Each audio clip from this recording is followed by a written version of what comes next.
Now, I want to ask you guys for a little wild prediction here about whether you think Labor will run in the seat of Cook. Now, I think they will because those are preferences that will help the Teals. Now, the Teals don't have a candidate, but their big financial backer has said, is there one out there?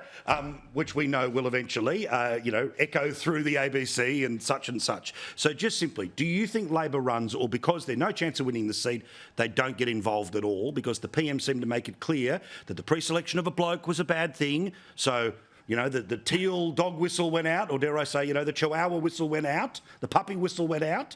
And it's all basically who goes first, the people who give you the preferences or the Teals. What do you think, James? Well, the coalition's had a pretty good run over the last couple of terms. Scott Morrison was obviously a strong member for that area of Cook. He romped it in with 55% of the primary vote at the last election. Labor got somewhere around about 25%, the Greens under 10%. It's not possible for a Teal to even get up in a blue ribbon seat like the Shire, like Cook. That's what we're talking about. Unless they run the Bra Boys. It's slightly further up, but yes, I get the point that you're making. Again, Nicole, Lib's got that seat, 55% primary vote. The logic of Teal Labor would be if we can get it to 49% and nobody preferences the Libs, everyone else preferences us, we can get them. Do you think Labor gets involved? Again, I'm not trying to give free advice to these people. I'm just trying to say, hey, don't count things because there are ways that the chicken and egg and hatching and stuff can go wrong.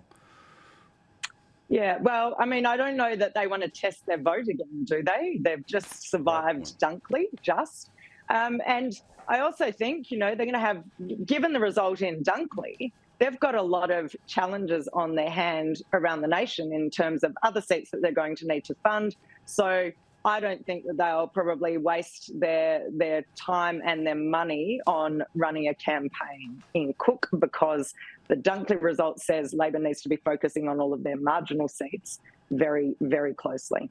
Yeah, that's true. Remember, of course, if that swing was uniform, and we know it's all a little different everywhere else, but basically a dozen Labor MPs would have lost their seats, which pushes them into deep minority, but still quite an issue.